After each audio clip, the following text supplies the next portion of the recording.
Now, you're welcoming to the stage here a young man who modestly has, despite his glittering array of titles, there's a whole sheet of them, handed me a card just now that said, Samir Hanna, General Manager, Bank Audi. And I think that's a wonderful piece of modesty and a nice way to introduce. It is by law. By law.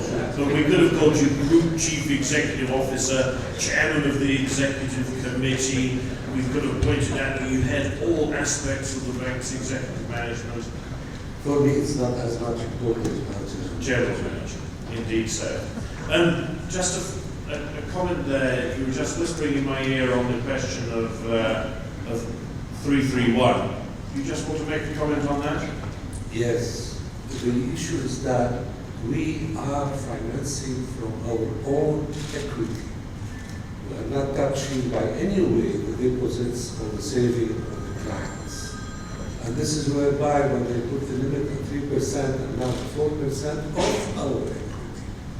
So by no means going into these, let's say, from one side, ventures could be a venture, but definitely it is from our equity. And from the other side, we are pleased from one side to see that it is subsidized up to 75% of the investment by the Central Bank of Lebanon, but still losing 25%, in our case it's about $100 million over the years, but definitely from our own equity and not deposits. Let's talk about ventures and adventures in technology. Obviously, as we know, axiomatic, we were just talking about it, banking and technology are becoming confused, they're becoming blurred. Jamie Dimon a couple of years ago was saying, when I asked him on an interview like this, are you more worried about Wells Fargo or Facebook? He said definitely Facebook or Google Bank or Amazon Finance or whatever it might be. But leaving aside those kind of gigantic millennial shifts and the existential threat alleged to confront the banking industry, I just want to ask you a very basic question. Here in Lebanon, electronic banking, internet banking has a far, far lower penetration than in any other country in the region, and certainly much lower than in any other country with the level of sophisticated, educated consumers that Lebanon has. Why is that? I don't believe that the banks have so far developed really the channels and the platform to give as much an advanced platform as it is in other parts of the world. And if I can really say what we are trying to do ourselves is that as a group this year, our operational cost, including depreciation of course, in IT, it's around $120 million. Last year it was $110 million. Next year it's going to be $135 million. The thing is that because we have the scalability between Egypt, between Turkey, and between Lebanon, which means whatever we do in one of these places can be really applied in the three places. And definitely I can see Bank Audi from this side as offering channels as being totally different when we see this in 2016 and 2018 or 19. I want to be really prosaic and basic about this. When you look at the development of the history of banking, you started obviously with branches and people going in and signing counter checks to get their money, and then of course everybody started ATMs, let's say. So that's a second channel to do the same thing, but the first channel didn't disappear. And at every stage in the history of banking, another channel is added, and none of the other channels before it disappear. So that just sounds to me like a gigantic accumulation of cost for providing the same service. Is that how you see it? The average cost per year for that IT cost is between 13 and 15%. Now you can in each year where it is, let's say, around 8-9%, but definitely the average has to be always at 13%, as long as the basis for that kind of channel and services is going to develop in the future. Yes. So if the costs are only going to increase, Look at delivery. Increase delivery. that was about the cost. That was going to be my next question. How do you resolve that? Because customers, of course, demand ever more competitive pricing for every kind of product and service. So how do you increase the revenue? Is it market share? Is it expansion into other markets? How do you do it? Yeah, let's say up to last year, or even this year, there was really foreign banks giving these kind of services in the market. Due to the reason that they have it at their own head office of disinvestment or de-risking or whatever, they are withdrawing from the market. So I believe definitely for a domestic bank or big domestic bank or regional banks, they have the opportunity within the coming 2-3 years to catch some of their business that is left, and if you can really give them the same quality of service that the other foreign banks used to give it in Lebanon. Take HSBC, it was the local international bank. Now it is no more the local international bank. It is a domestic bank in some big countries, and that's it. So these changes are giving opportunity for us, being domestic banks, in places where they need that type of services, by replacing the others that they are withdrawing from the market. We've been talking about sort of the basic electronic banking, internet banking types of services, looking a bit beyond that into the sort of blue sky that we're talking about here, of the, the disruption and the creation of new types of financial services. Obviously, you, as a big bank, you interact with all kinds of dynamic innovators. As we've written in our question, can soups learn from geeks? Do you know geeks? You're a geek.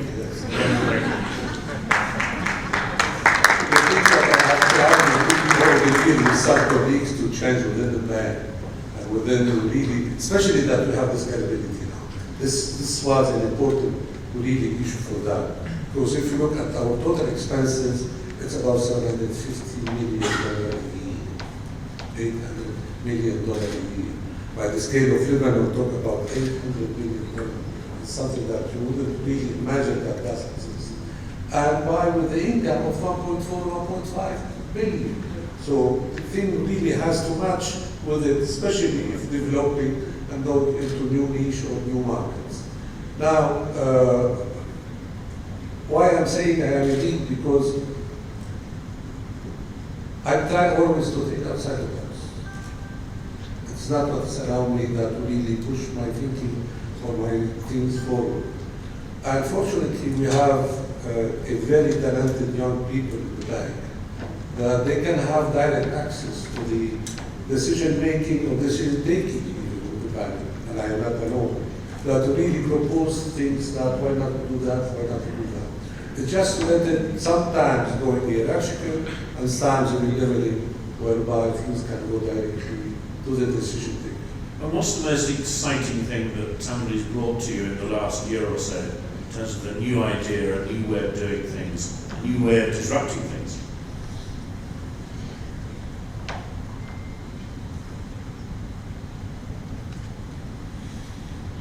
Something that lasts as much as and scalable, and definitely something that you can make money out of it just easily. Have you got an example you could share with us? No, keep it as still, because it is some kind that still it's on its secret level until it becomes known in the market. Will you be able to tell us in a year? Yeah.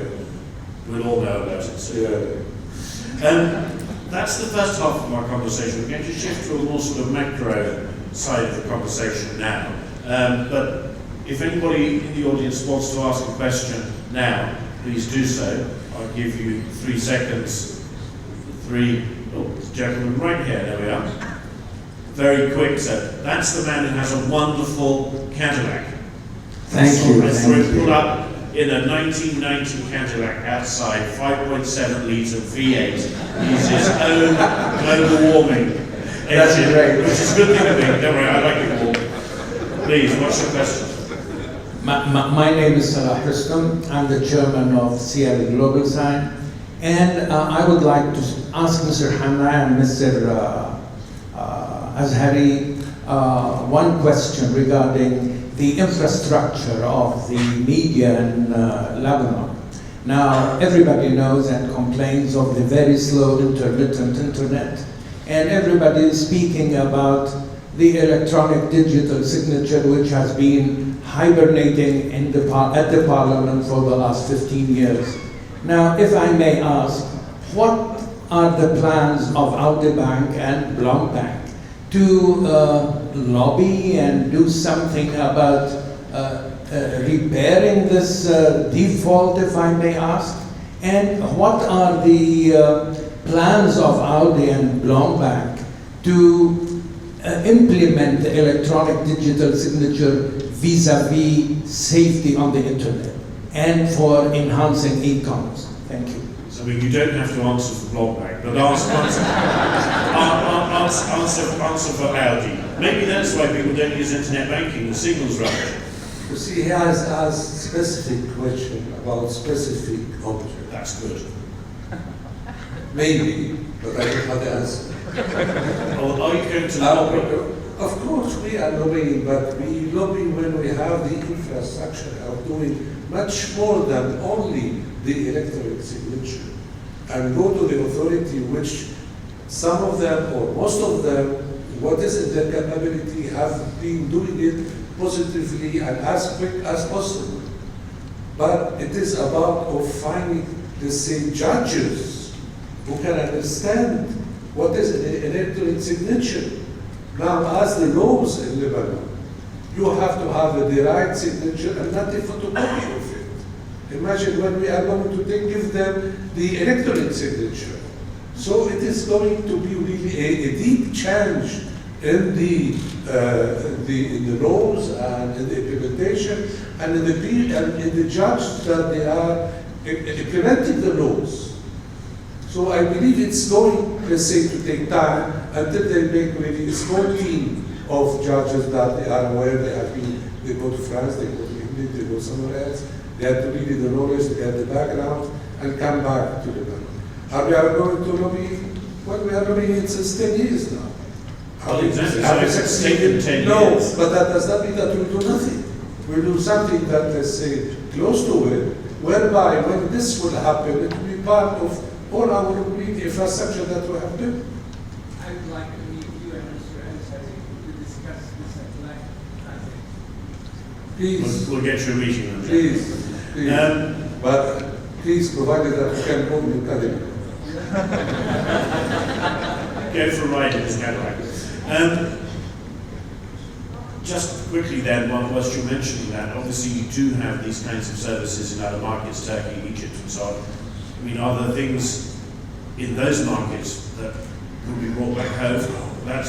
Which is the best example? Turkey. Yeah. Imagine Turkey, the advanced banking services, that advanced technology that is applied in the banking system, it's unbelievable when we compare it to Lebanon. But the difference is that they have a huge market there. They are 78, 80 million people, so whereby we have... And it's fair to say as well they have only one politician.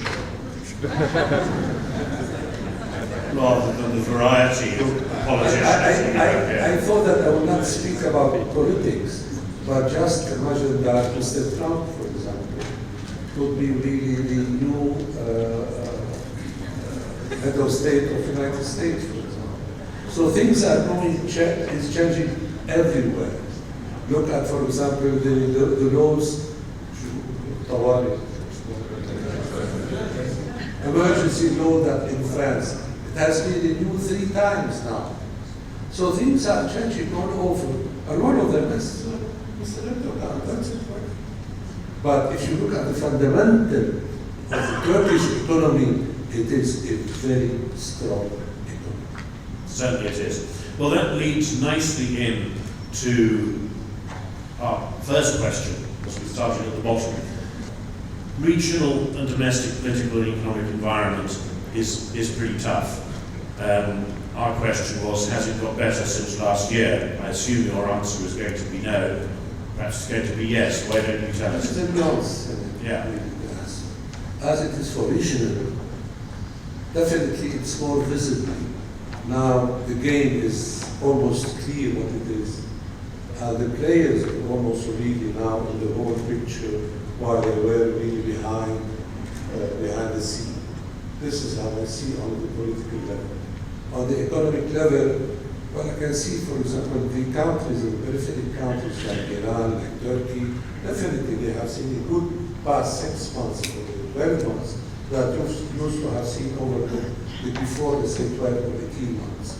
But what is suffering is really the people that depends on oil or depends on the money of the oil, like you take the Lebanon, for example. You have pluses here and you have minuses here. If you have diversified your presence or your risk, maybe it will match. That's why, for example, in the case of our bank, we are now 50% of our bottom line is from outside Lebanon and 50% is from Lebanon, whereby 6-7 years ago we were 5% from outside Lebanon. So it depends on really about our own country having this meeting in Lebanon, or if you want to ask a question about the region, no, we feel that we are managing the different risks in the region. Now, domestic. Please. Now, concerning the domestic, well, as long as we are here, I believe it's a plus. Again, after 1 year. Definitely, there were more awareness of the basic and major issue. Time has pushed really to feel tired, the economy feel tired, the system feel tired, and I believe, especially with the last election, the municipal election, it has given joy to everybody to look at things really differently. I'm optimistic, better than before, let's say not worse than before, but optimistic. Last year, you had the great garbage collection scandal. If politicians, we give it an example from elsewhere, it's often said in the European Union, not only by people like me, but it's often said, if the European Union can't come up with a united policy to deal with the refugee crisis, what the hell is it for anyway? If politicians can't get the garbage collected in the street, what the hell are they for? You see, everyone wants his own garbage to take care of his own garbage. But when you bring the garbage of other municipalities, other areas, to put it in one, definitely the one will refuse it. And now I believe after the new election of the municipality now, definitely there will be a better solution whereby each one will take care, at least the major one will take care of its own garbage, instead of centralized garbage really like it was before.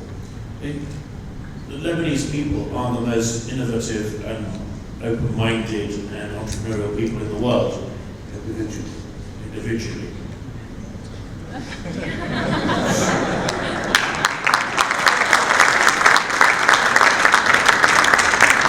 Individuals that applaud in unison. So what's the problem? Getting back the decision, whatever the decision, if it is less important, more important to one side. Give it decentralization, like it is by the law, like it is by the time. Give it to the different municipality, different departments, and things will be solved much easier. So all politics should be local. All needs of the people should be local. Very good. I hope there are people listening and broadcasting this outside this room. Last question. If, God willing, we are saved for another year, all of us, what's your single greatest wish for the business that you run, that you manage in the next 12 months? Having the constitutional institutions in place and leave the Lebanese to do their own business. It is that whereby it's a blockage here and blockage here and blockage here and blockage here in the parliament, in the government, let's really fix it, let's do it, continue with it, and forget about Lebanon.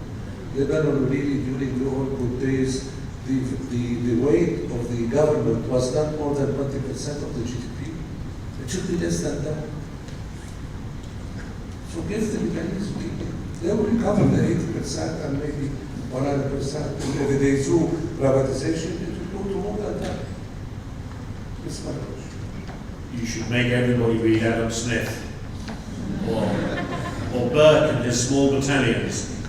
Samir, thank you very, very much indeed for joining us. Thank you for asking closer questions.